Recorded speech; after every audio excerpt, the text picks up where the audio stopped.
मित्रों नमस्कार, स्वागत है आपका हिमालय टीवी यूट्यूब चैनल में।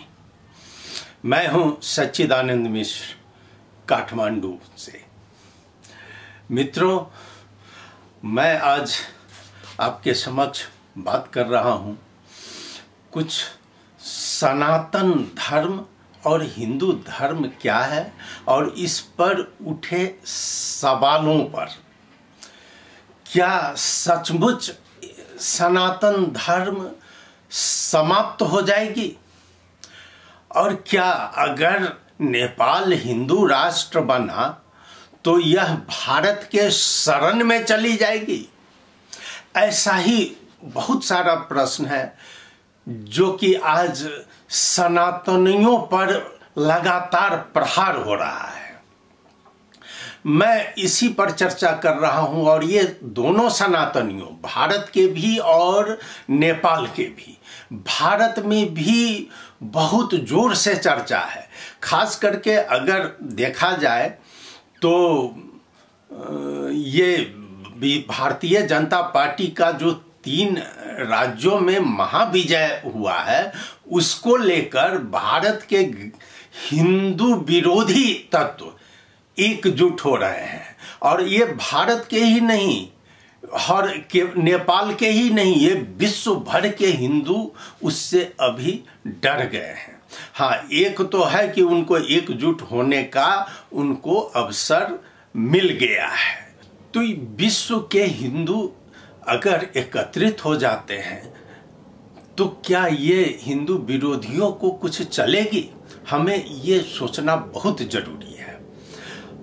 इस पर आप देख रहे हैं कि भारत में ही जैसे ही अभी मंदिर के पुजारी की नियुक्ति हुई है और पुजारी को लेकर किस तरह उस पर हमला किया जा रहा है बातों के जरिए, और वह भी उसका विरोध करने वाला, उसके विरुद्ध को प्रचार कराने वाला कौन है? तो भारत में विरोधी पार्टी कांग्रेस पार्टी के कार्यकर्ता वह साबित हुआ है।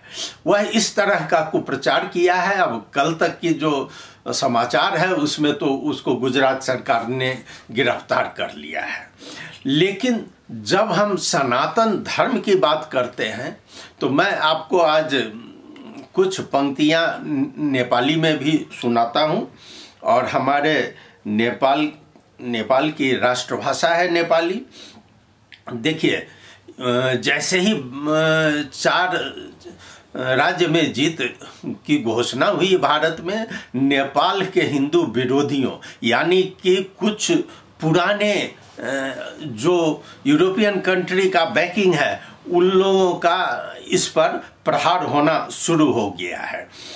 मैं शुरू का सेंटेंस बताता हूं। एक आर्टिकल यहाँ पर प्रकाशित हुआ है, यता को सनातन उता को हिंदुत्व। चूंकि भारत में जो हिंदुत्व की नारा दी गई है और उससे जुड़े लोग स्वाभाविक है नेपाल में भी हिंदुत्व की चर्चा करते हैं। तो इनका आर्टिकल की शुरू की पंक्ति मैं बता रहा हूं। संविधानले सनातनी लगायत सबै धर्म मान्यहरूको प्रतिरक्षा गरेको छ भने हिंदू राष्ट्र, इसमें राज्य संस्था को भी रखा गया है, हिंदू राष्ट्र राज संस्था फर्काउने अभियानले नेपाली लोकतन्त्रलाई कमजोर पार्दै मुलुकलाई भारत को शरणमा पुर्याउनेछ।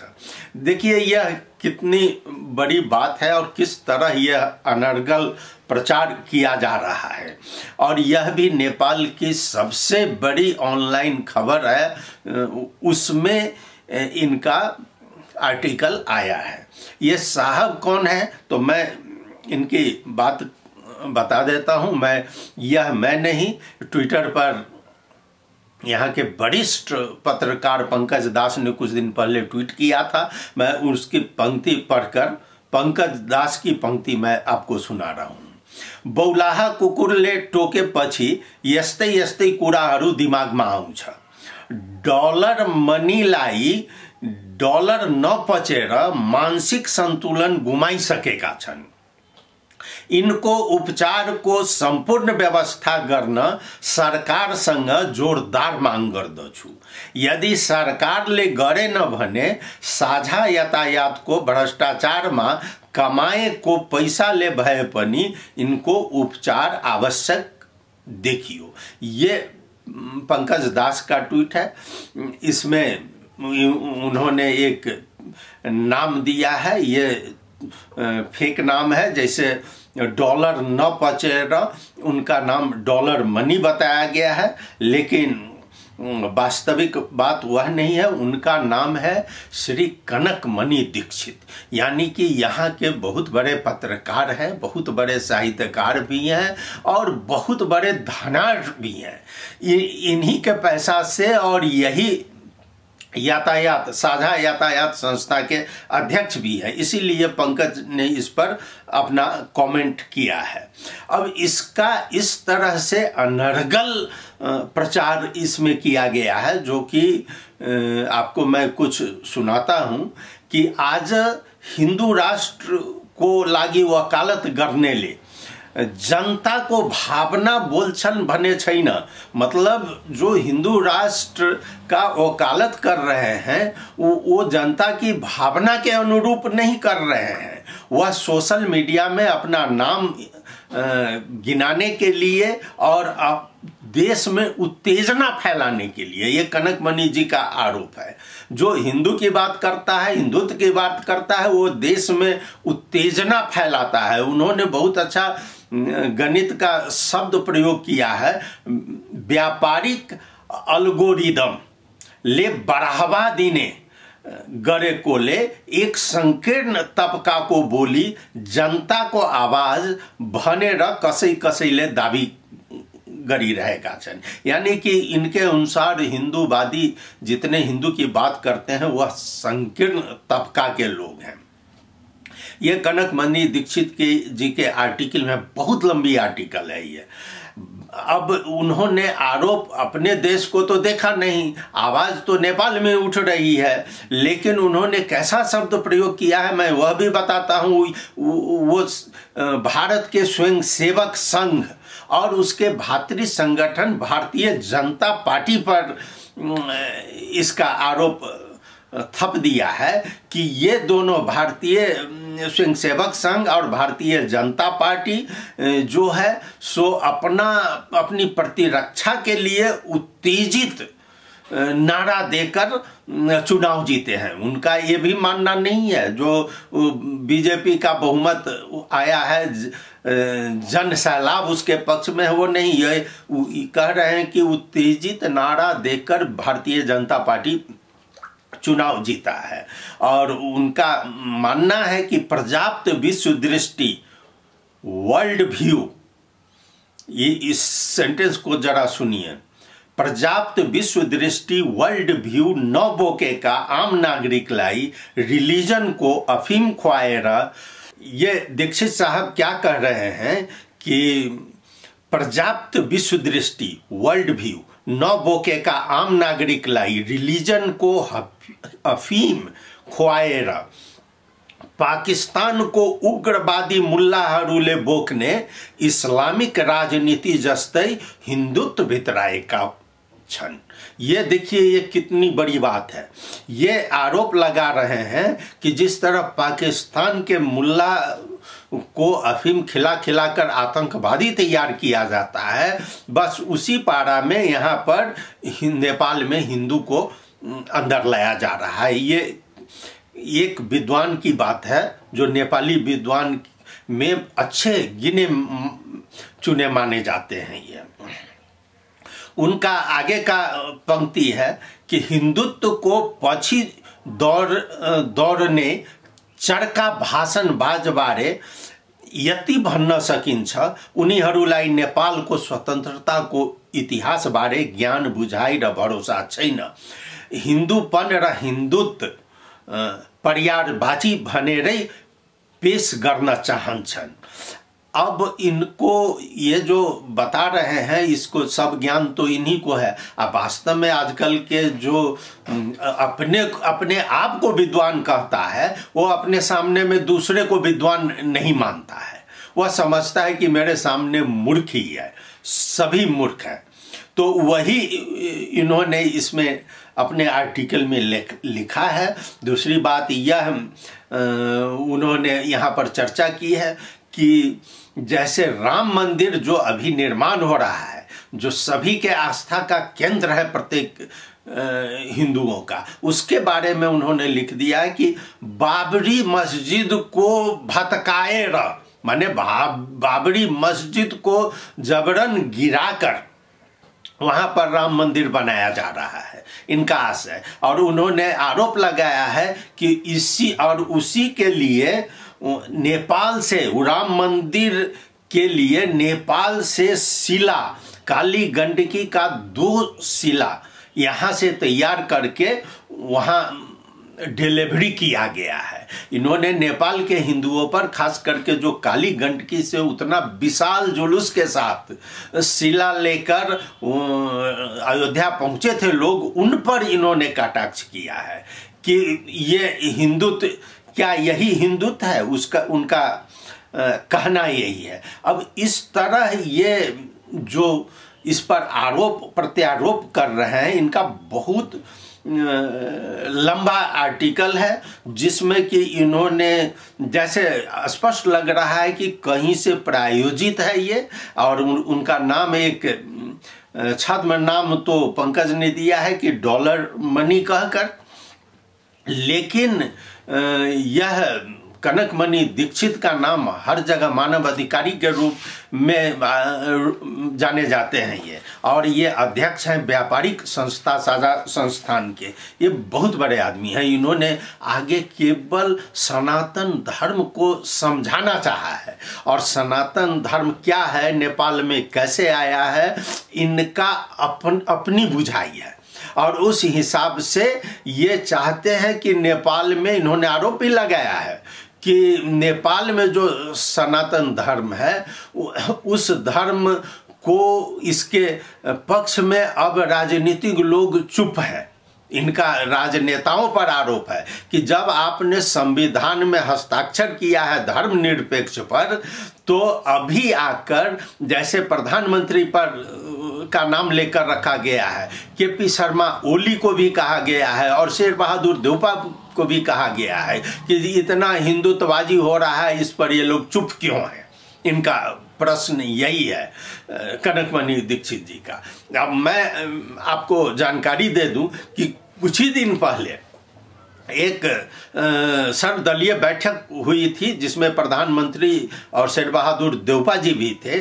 तो देउपा जी का एक आया था प्रस्ताव कि ठीक है, धर्मनिरपेक्ष है, तो धर्मनिरपेक्ष शब्द को क्या हटाया जा सकता है, उसको हटाकर कोई धर्म दर्शन या इस तरह का कोई शब्द हम उसमें शामिल करें। तो इस पर प्रधानमंत्री प्रचंड जी बिल्कुल मौन थे, चुप थे। लेकिन केपी शर्मा ओली उसी वक्त बोल दिए कि यह मान्य नहीं होगी, यानी कि धर्मनिरपेक्ष शब्द नहीं हटाया जाएगा। जबकि धर्मनिरपेक्ष किस तरह चोरी करके लाया गया है वो उन्हीं को मालूम है। किस तरह जनता के आंख में धूलो, सैंड, बालू झोंक के तब जो है सो धर्मनिरपेक्ष यहाँ पर रखा गया है। तो मित्रों, मैं इस पर, इनका सनातन भले ही जो हो, लेकिन हमारा जो सनातन है, मैं आपको बता दूं कि हिमालिनी का नवंबर अंक आप देख सकते हैं, 2023 अंक 11, वर्ष 26 2023 अंक 11 का ये नवंबर का जो अंक है, उस पर हमने स्पष्ट एक रिपोर्ट ही तैयार की है, और उसका आवरण पृष्ठ पर भी हम समझाने का कोशिश किए हैं, और हमने बताया है कि क्या सचमुच सनातन को समाप्त किया जा सकता है। यह हमारी टाइटल है, इसकी संपादक ने लिखी है। इस पर मैं उसकी कुछ पंक्तियां आपके समक्ष रख रहा हूं कि, और ये खास करके कनकमणि दीक्षित और उनके जैसे लोगों के लिए बहुत ही उपयोगी साबित होगी। आखिर धर्म का अर्थ क्या है? धर्म का अर्थ होता है सही काम करना या अपने कर्तव्य पथ पर चलना। धर्म को नियम भी कहा जा सकता है। हर धर्म के अपने कुछ विशेष नियम और रीति रिवाज होते हैं, जिससे दुनिया में कई धर्म पाए जाते हैं, जैसे सनातन धर्म, इस्लाम धर्म, सिख और ईसाई धर्म। किंतु आजकल सनातन पर बहस चल रही है। भारतीय राजनीति में तो कई ऐसे दल हैं जो सनातन को समाप्त करने की ही चर्चा कर रहे हैं। पिछले दिनों नेपाल में भी यह बहुत जोर से चला, जैसे ओम शब्द, यहाँ के शब्दकोश से ही ओम हटाने का षड्यंत्र किया गया। मैं आपको बता दूं कि सनातन शब्द पर अभी बहस जारी है। आखिर यह सनातन है क्या?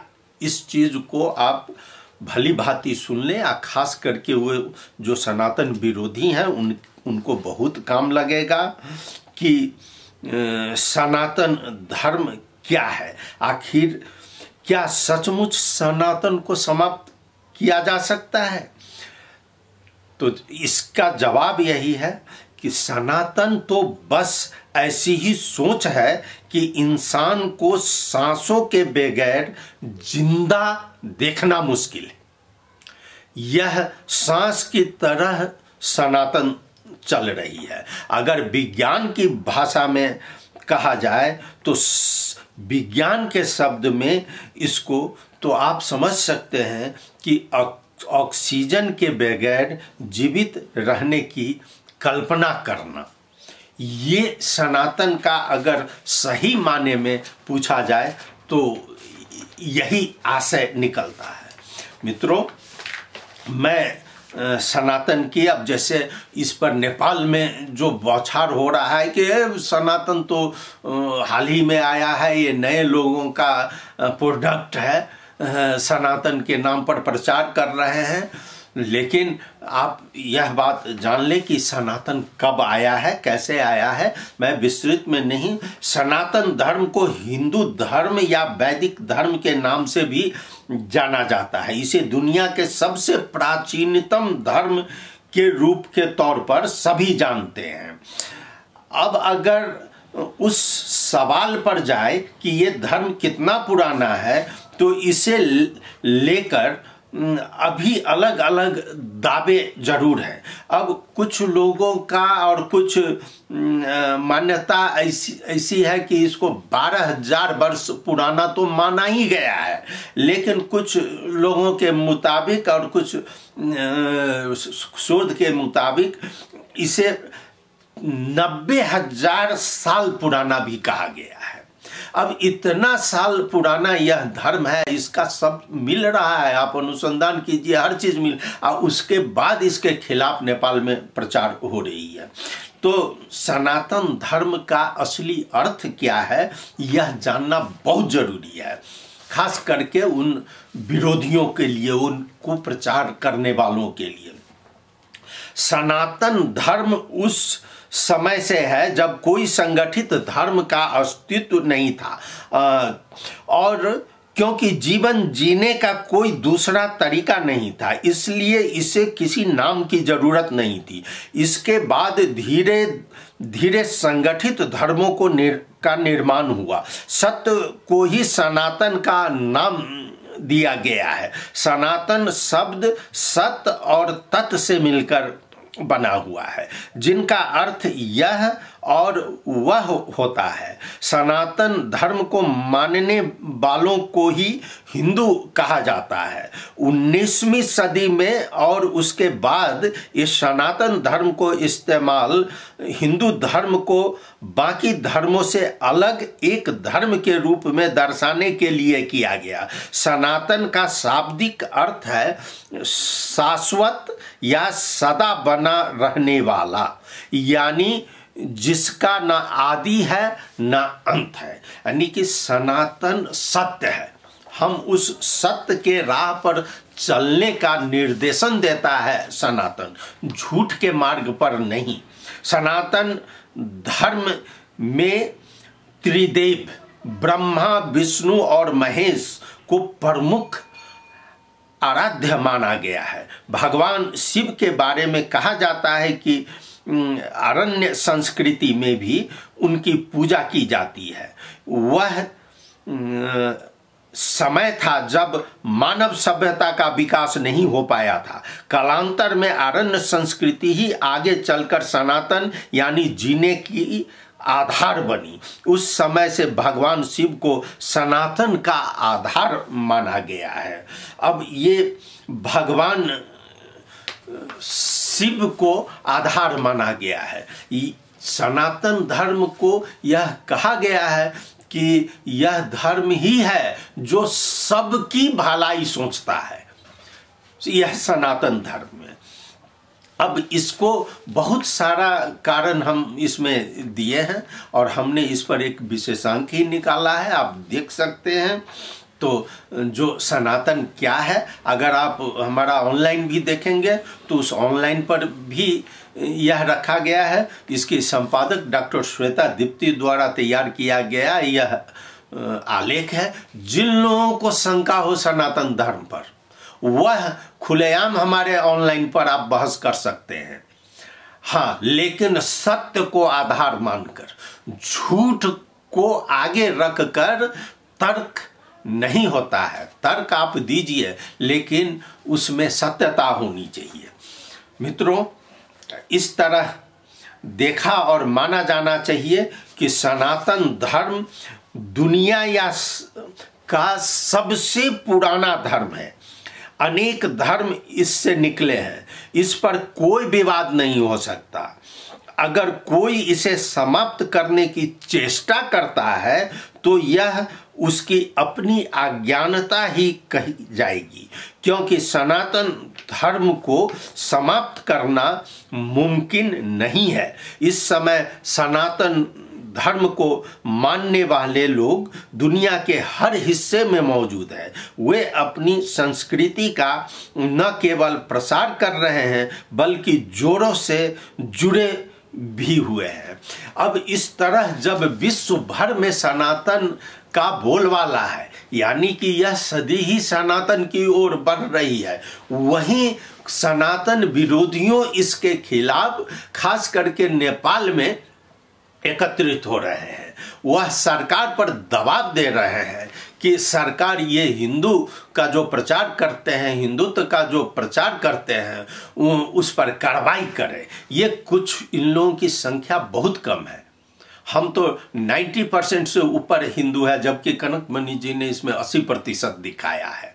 लेकिन नेपाल में, नेपाल हिंदू राष्ट्र, जिस छल से नेपाल को हिंदू राष्ट्र हटाया गया है, वह नेपाल में आने वाले दिनों में सत्तारूढ़ दलों को बहुत महंगा पड़ेगा। और ये कहना कि अगर हम हिंदू का प्रचार करते हैं और अगर नेपाल हिंदू राष्ट्र होगा तो यह भारत के शरण में चला जाएगा, यह सरासर गलत है। यह भारत के शरण में नहीं, यह भारत से भ्रातृत्व का संबंध बना सकता है और वह हिंदू धर्म ही है। भारत और नेपाल का जो संबंध है वह इनको पता नहीं है। भारत और नेपाल का संबंध सत्य पर आधारित है और हम सनातन धर्म से सत्य सीखते हैं और उस सत्य की रास्ता पर चलते हैं। यही सनातन धर्म है। मित्रों, आपने सुना, आपको बहुत बहुत धन्यवाद। नमस्कार।